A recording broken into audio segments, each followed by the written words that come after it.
Hello and welcome to this week's Terrace Bay Council meeting. The meeting opened with the approval of the agenda. Recognition was given to Helga McKenzie for her 20-plus years of service on the Committee of Adjustment. She was presented with a pin in appreciation of her dedication. There were 2 delegations at this week's meeting. First up was Patrick Albert from the Ontario Clean Water Agency, who presented a request for a contract change to support salary increases due to workforce challenges.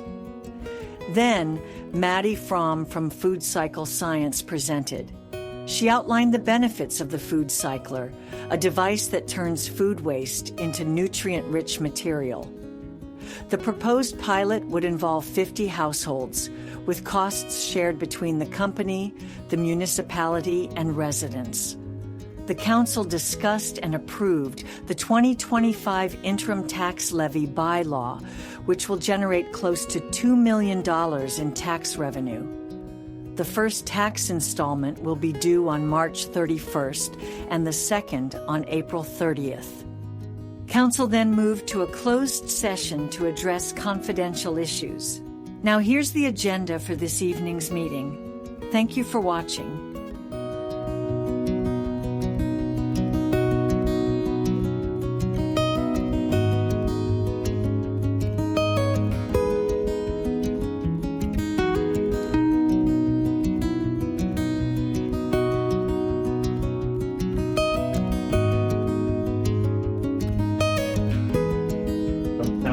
Corporation of Township of Terrace Bay to order.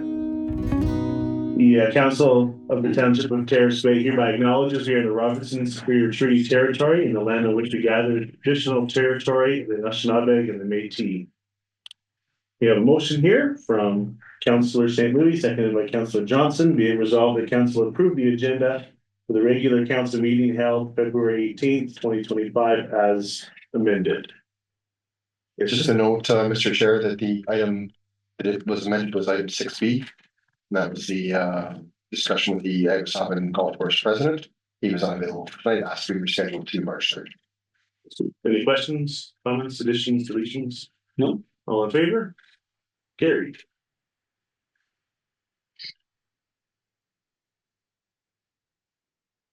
Any disclosures of interest? Hearing none. Number 5, adoption of minutes. Resolution from Councillor Johnson, seconded by Councillor St. Louis, resolved that the minutes of the regular council meeting held February 3rd, 2025 be approved as presented. Any questions, comments? None? All in favor of the minutes? Carried. And motion from Councillor St. Louis, seconded by Councillor Johnson, that the minutes of the special council meeting, budget number 1, held February 6, 2025, be approved as presented. Any comments, questions, concerns on those minutes of the special meeting? All in favor? It is carried. Presentations, delegations, and deputations. Welcome to the meeting, Helga. Thanks for joining us tonight. We have a presentation. I would like to recognize Helga's over 20 years of service on the Committee of Adjustment. And I don't know how many people get to claim that, but we're certainly thankful for your service to our community. And honored to present you this overdue pin, if I'm not mistaken. So look forward to presenting that with you tonight. So if we would mind getting a picture with Helga Counter, and Stacey's ready with the camera. What do you want to say? Right here? Come on, here. Yeah. So Helga can get in the middle. If you don't like that, you can tell us who the first picture.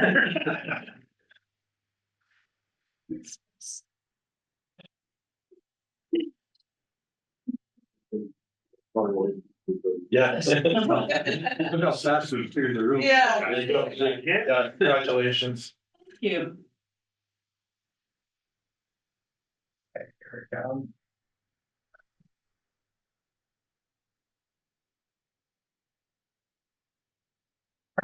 Thank you. And thank you, Helga. Appreciate it. Yes, thank you very much. Thank you. Thanks. Thank you. Thanks. Thank you.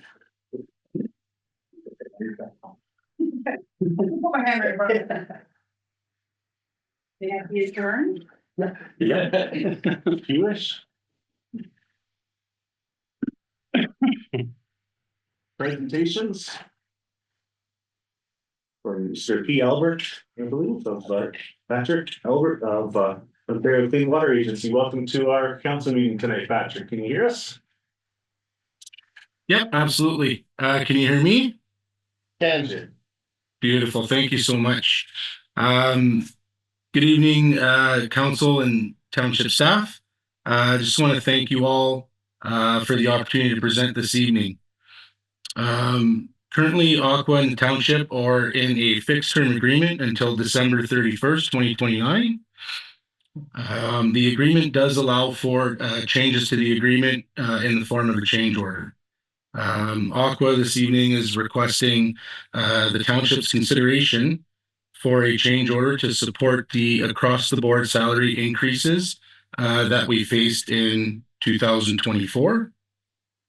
Aqua was a strong advocate for the salary increases as we've been facing quite a bit of turnover the last few years. Big reason is the mining industry coming in full force in the area, wages being quite a bit higher than what we offer. Early indication shows that the increase is helping with our turnover issues, and Aqua is continuing to trying to ensure that we can keep our trained staff in place for our clients. The increase requested would equate to somewhere around $1,583 monthly moving forward throughout the remainder of the agreement. As we are in a fixed agreement, council could elect to turn down the change order request. At the very least for myself and for Aqua, we want to ensure that, we show due diligence in informing council of increases so that you can be prepared come time for an RFP in 2029. So currently we'd be looking around 19,000 annually would be the change order request. So I'd like to thank you all for your consideration on this. If there are any questions or concerns, I'd be happy to answer them, or I can be reached anytime. Much appreciated, Patrick. Any questions tonight? Yeah. Councilor St. Louis. So, just so I understand this, the 19,000 is per employee? Or No, that would be total. That would be total. for the second employee that you plan on bringing in? That would be total to 1.4 FTE. Is my camera not on? Oh, it was not 1.4, that was 1.6.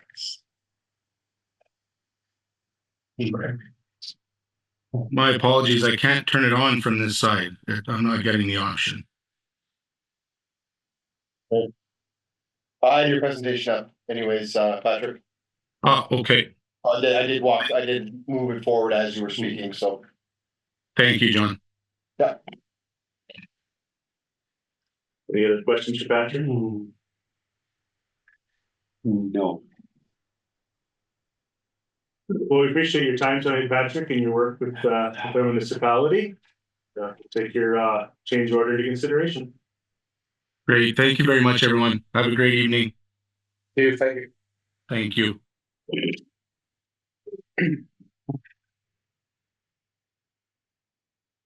Our next presentation is from Mandy Fromm.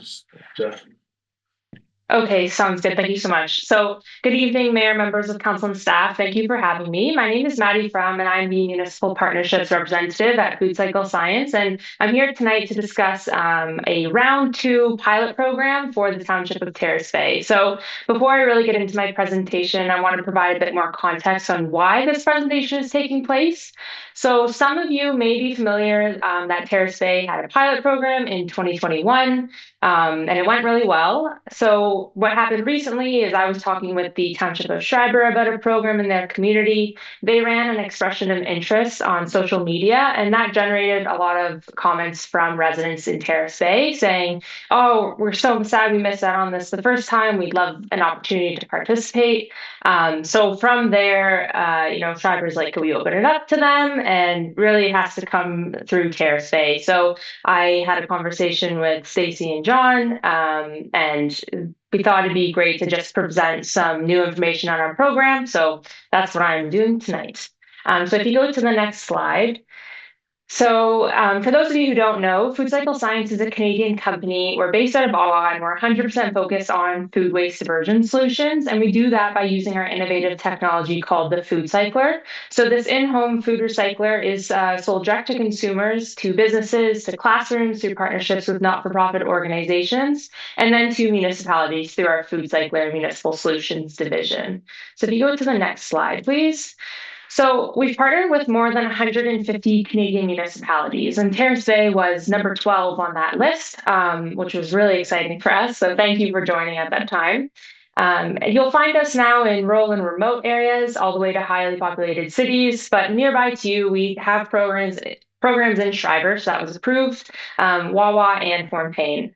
The communities that partner with us, they have the same thing in common, and I'm sure you can understand this, but they understand that there's an issue with food waste ending up in the landfill, and they've decided to make a change. So if you go to the next slide. Again, I know you probably know, but the problem with food waste really is that it's avoidable. Most of our household waste is organic waste, it's food waste, so half of it. And it's really heavy, because it's made up of liquid and then that liquid freezes in the winter. But most of all, when food waste is in the landfill, it's responsible for generating the harmful greenhouse gas methane. So all of these factors make it so that food waste is a problem that has a strong municipal impact. If you go to the next slide. So one of the impacts to municipalities is that since food waste makes up such a large portion of the waste stream, it causes our landfills to fill up quickly. So as you know, operating a landfill is really costly for municipalities. So we want to try and extend the lifespan of them for as long as possible by removing food waste. Then that environmental impact. So organic waste in landfills produces the greenhouse gas methane, which is 25 times more harmful than CO2. And the reason that it produces methane is because in the landfill, it's an anaerobic environment. So there's no oxygen getting to that food waste. And when that happens, it's an improper breakdown, creating methane. But in a compost pile or typical, compost pile, I guess would be the best example. There's oxygen in that environment and causes the food waste to break down properly. And then in the community, putting food waste in the garbage causes odors, which isn't nice for us, but it's really interesting for animals like bears, raccoons, they're vermin who love to rummage through our trash. So if we can remove food waste from the garbage, we eliminate these issues and reduce the volume that we're sending to the landfill. You go to the next slide. So here's a few of the options that are out there right now. So there are green bins, which are common in big cities with high population density and the right infrastructure. However, these can be cost prohibitive or operationally challenging to implement in a more rural or remote area. Also, we've seen across the country, green bins really struggle to get above a 40 to 60% participation rate for many reasons. But what that ultimately means is we have a lot of organics that are still just ending up in the landfill improperly breaking down. And this indicates that green bins alone aren't really solving our problem. People in your community might try backyard compost, and of course, we'd all agree this is a great solution, but unfortunately, there are still issues with backyard composting. It's not feasible for everybody, depending on your living situation. If you're in an apartment, you don't have a backyard, you can't do it. And it's not a year-round solution. So in the winter, your food waste freezes and it kind of becomes a big mess. And then there's still the concern about bears and other animals. And then finally, the easiest solution would be to continue to throw organic waste in the landfill, but the long-term impacts are costly and harmful to the environment. So if you go to the next slide, so our solution this is supposed to be a video, but I'm just going to kind of briefly talk to it. So your community used the FC30 in the initial pilot, but since then we've released 2 new units. And in a few more slides, or the next slide, I'm going to go over those 2 units. But essentially, how the food cycler works is the food waste goes into that machine, you press a button, and then in 4 to 8 hours, it turns into a dry, nutrient-rich soil amendment. So these new machines, the Eco3 and the Eco5, they handle more types of food waste. So the FC30 that was in the initial program, we didn't recommend that you put bones into it, but these machines can handle like lamb bones, chicken bones, turkey bones. The only bone we don't recommend is big beef bones because they're pretty dense, but you could also add your pits to this, like avocado or peach. It can handle meats, poultry, fish, dairy, and then other vegetable scraps that are typical. So the machine can be used anywhere with a plug. Most people will keep it in their kitchen for convenience, but you could put it in a basement or a heated garage. And then each cycle takes about 4 to 8 hours to complete and uses 1 kilowatt hour of power, which costs about 11 cents. And then that resulting soil amendment has many uses, and I'll go over that in a few more slides. So if you go to the next slide, so here's a look at the Eco3 and the Eco5. So as I mentioned, these are new units, so they feature a more powerful and robust grinding system. That's why it can handle those food waste, the bones that weren't able to go into our last model. The difference between these two, other than that, is just the capacity and size. So the Eco3 is a smaller unit than the Eco5. It holds 3.5 liters of food waste. And the Eco5 holds 5 liters of food waste. In comparison to the FC30, that held 2.5 liters of food waste. So both of these machines can handle more. So you'll be seeing higher levels of diversion just with using these 2 models. Both machines are equipped with a refillable carbon filter, and that eliminates any smells that occur during the process. The filter will last about 3 to 4 months before it needs to be replaced, but you don't need to replace the carbon filter for the machine to work properly. It'll run just fine if you don't worry about the smells if you're keeping this in your basement or garage. You don't need to pay attention to that as much. So if you go to the next slide, I just like to show this image because it's a great depiction of the reduction in volume you see when you run the food cycler. So one cycle will achieve a reduction in volume up to 90%, leaving you with 100 to 200 grams of that soil amendment. Go to the next slide. So the foodalizer uses. So the food cycler byproduct, or that soil amendment you're left with at the end, has many uses. So most people would use it to fertilize their garden soil right at home, but you can add it to any type of composting system. So a backyard composter, tumbler, green cone, it can be added to a leaf and yard waste system. A composting site, it can be dropped off there or dropped off at a local farm, community garden, you could add it to a green bin. The options with it really are kind of endless. The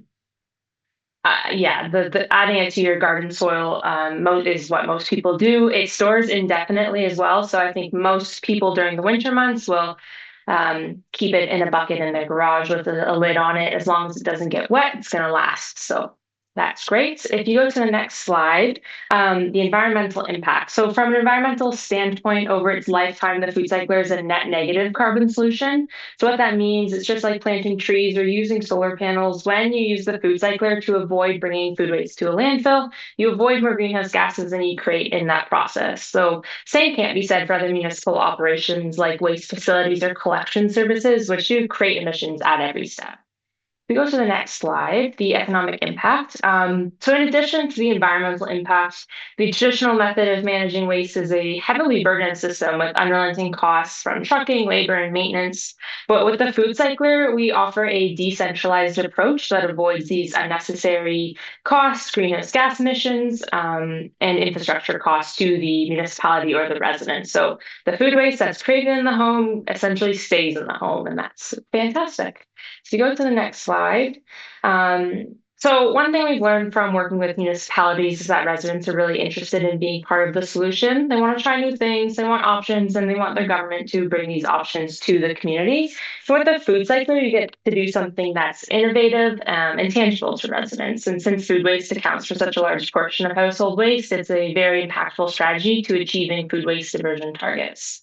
So if we go to the next slide, so the results from our municipal pilot projects have been overwhelmingly positive. The results that are showed on this slide are from averages of 80 pilot programs, but in your community specifically, your last pilot program had 36 units, and each household diverted an average of 234 kilograms of food waste per household per year. 93% of respondents reported a notable reduction of their monthly waste generation.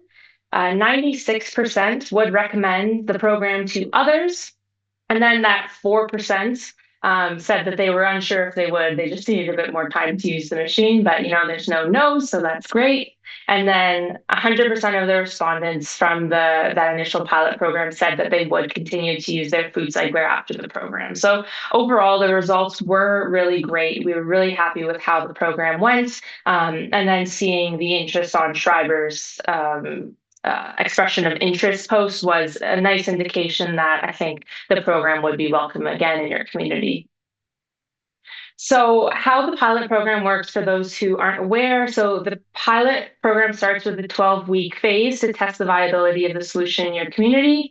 Residents purchase a food cycler at a subsidized rate from the municipality. They use the unit, track the number of cycles that they've done each week, and then at the end, residents keep their food cycler, and all we ask is they complete a brief survey so we can evaluate the program's success. And then those results are then presented back to you in a final report or feasibility study. So this is exactly how we ran the program in 2021, 2022, when Terrace Bay had their program. Nothing really has changed, so the community understands how it works, and that's nice. So if you go to the next slide, so here's a breakdown of how this pilot program is funded. So this is a subsidy model where Food Cycle Science, we provide a discount to reducing the cost by 50%. We then ask that you, the municipality, subsidize the cost by $100 per household. And that's the same for each model. So it's $100, whether it's an Eco 3 or an Eco 5. And then the participating residents, they choose which model they want to use in their house, and they contribute that remaining amount. So the Eco 3 ends up being $200, and the Eco 5 is $300. And then after the program, of course, this is theirs to keep and keep using. So you would continue to see diversion taking place. So here's some pilot-sized recommendations. Just for the second program, we would recommend doing a 50 household program. So if the municipal subsidy is $100 per household, a pilot of 50 would be only an investment of $5,000 plus the cost of shipping and taxes. And then if you go to the next slide, just BY partner with us. So lastly, here are some reasons that may resonate with you as you consider whether you should pilot again. So the first is that you have, this is a second opportunity to trial this technology at well below market rates. And then you're going to be able to see some immediate and impactful benefits like increased waste diversion, lower disposal costs, and reduced greenhouse gas emissions. But overall, you're going to be providing more of your constituents with a low-cost service, all while being a steward for the environment. So you can go to the next slide or not, but it's essentially just my thank you. So I welcome Terrace Bay as a partner in the fight against food waste to do a second pilot. We know we had a great success in your community the first time and think that this second pilot would go really well. So we're excited to present this to you today. But all I ask is you receive my presentation as information, and should there be any interest in partnering with us on a pilot program, that you refer to staff for your report and recommendation. So that is all from me. If you have any questions, I'm happy to take it at this time. Much appreciated, Maddie. Any questions from council? No, impressed with the first one. Yeah. Yeah, sounds like a lot of people like the first round that we did, so appreciate your presentation tonight and look forward to working together in the future, hopefully. Yeah. Thanks, Maddie. Sorry about that. I got the join as anyway, it all skipped out, but there's no questions. So thank you so much. Have a great rest of your meeting. Thanks a lot, Maddie. Thank you. Thank you. Bye.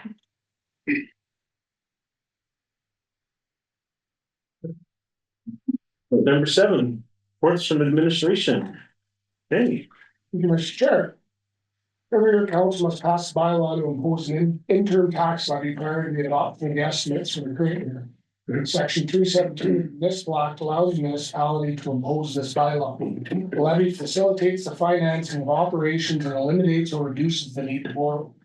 The act limits the amount to be levied on any property to 50% of the full amount levied on the property in the previous year for municipal and educational purposes. Points 2 and 3 of the bylaw describe how the properties that have had assessment changes are to be taxed. 50% of the previous year's rate of the applicable tax class will be applied to the property's assessed value. So by passing the interim tax levy bylaw, administration will proceed with the first cycle of tax billing. They'll be mailed out early in March, with the due dates coming in 2 installments of March 31st and April 30th, 2025. Approving the bylaw will produce approximately 1.989 million in tax revenue, with 1.844 million belonging to the municipality.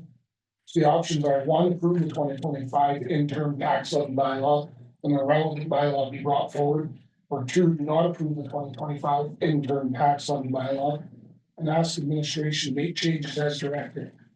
The recommendation is option 1. thank you. Motion from Councillor Johnson, seconded by Councillor St. Louis, resolved that council approve the 2025 interim tax levy bylaw, that the relevant bylaw be brought forward. Any questions? No other procedure. Sounds good. Much appreciated. The motion is carried. The new development supervisor. Welcome to the table, Edward. Thank you. I don't have my computer with me today, so I put it off for reports. In support of Canada's National Active Transportation Strategy, the federal government has invested 400 million over 5 years to support the expansion and enhancement of active transportation infrastructure, making travel by active transportation easier, safer, and more convenient, more enjoyable. Applications to the Active Transportation Fund capital project stream can be submitted until February 26th, 2025. Projects must be completed by March 31st, 2030. So administration is seeking a resolution of support from council for an application to the Active Transportation Fund. This project would revitalize and improve the 1.3 kilometers of existing multi-use pathway, locally the Black Path, and create an additional 1.9 multi-use pathway that connects the community's core business area to our most popular tourist area, the Terrace Bay waterfront. Additionally, this project would expand the Black Path west for approximately 0.4 kilometers, connecting it to the Oxapan River Bridge. So the project would have a number of direct benefits to Terrace Bay, such as increasing the walkability and accessibility of our community, eliminating potential tripping hazards along the Black Path, increasing connectivity between residential, business, and tourist areas, increasing pedestrian safety along Beach Road. This project aligns with item 1.2, the township strategic plan, recommendation 18 of the recreation master plan, and item 6.2 in the tourism marketing plan. So the financial implications. So the grant would offset up to 60% of capital and design costs. Our estimated project costs as of Friday, and actually changed a bit this morning, Ryan produced a better quote for me. Approximately 70,000 for engineering design, 30,000 for contract administration and oversight. Roughly $500,000 for Black Path revitalization, 900,000 for the waterfront expansion, approximately 175,000 for the western expansion, bringing the total to $1,675,000. It's important to note this is not a firm quote. Administration is unable to provide a total, fully accurate quote with total upset cost for the project, as we do not have tender-ready drawings defining the exact project scope. Additionally, if the project is to be phased over the next 5 years, certainly tariffs and inflation would impact pricing. However, if we assume these numbers are accurate, the Active Transportation Fund would provide just over $1 million, and the municipality would be responsible for the remaining $670,000. The Active Transportation Fund does allow for stacking up to 100%, and this project is potentially eligible for provincial funding, such as from NOHSC's Community Enhancement Stream. So our options for today, option A The council supports active transportation fund application ATF 2263 and the revitalization of our community's 1.3 multi-use pathway, as well as a 1.9 kilometer expansion to the waterfront and 0.4 kilometer expansion west. Option B, the council supports the active transportation fund application ATF 2263 and the revitalization of our community's 1.3 multi-use pathway. So that would be just revitalizing the existing black path. The council does not support the application, direct administration, otherwise. The recommendation is option A. Thank you, Luke. Resolution moved by Councillor Johnson, seconded by Councillor St. Louis. The council supports the active transportation fund application ATF 2263 and the revitalization of our community's 1.3 kilometer multi-use pathway, as well as 1.9 kilometer expansion to the waterfront and 0.4 kilometer expansion west. Any comments or questions for Luke tonight? No, I would like to see this on it if we can do it. My question, I was just curious, what sort of revitalizations are you looking at or thinking about or dreaming about? So for the existing pathway, ours is currently 1.8 meters wide, so roughly 6 feet. The recommended AODA width is 3 meters. We may look like other potential options are installing paintings along the crosswalk, adding more natural infrastructure for shading. There's the potential of dividing it for a bike lane and a walking lane. There's potential for, in the future, adding lighting. There's there's a few different options within that as well. That if we look at the boardwalk, where many of the benches are, there's that bump out, so that natural rest area just off the main pathway. We could also look to implement those. Certainly, our design engineering a landscape architect could provide some recommendations on best use. I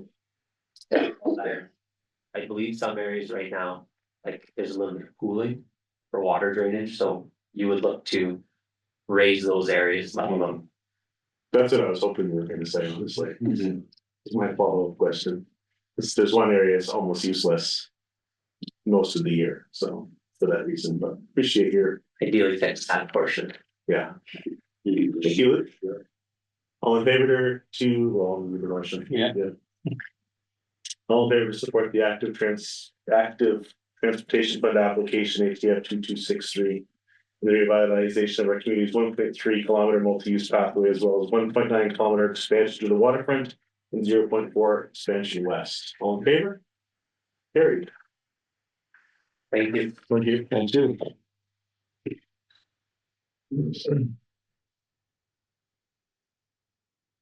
Information items. Bylaws. Moved by Councillor St. Louis, seconded by Councillor Johnson. Be it resolved that a bylaw to approve the 2025 interim tax levy be read a first, second, and third time, finally passed and signed by the mayor and clerk, sealed and numbered on this 18th day of February 2025. All in favor? Carried.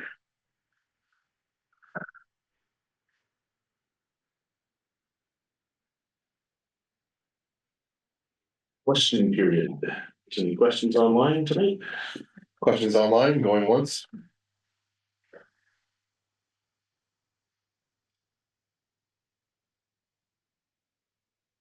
Going twice?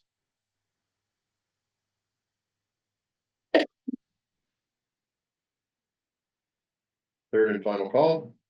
No more stuff like that, Mr. Chair. You.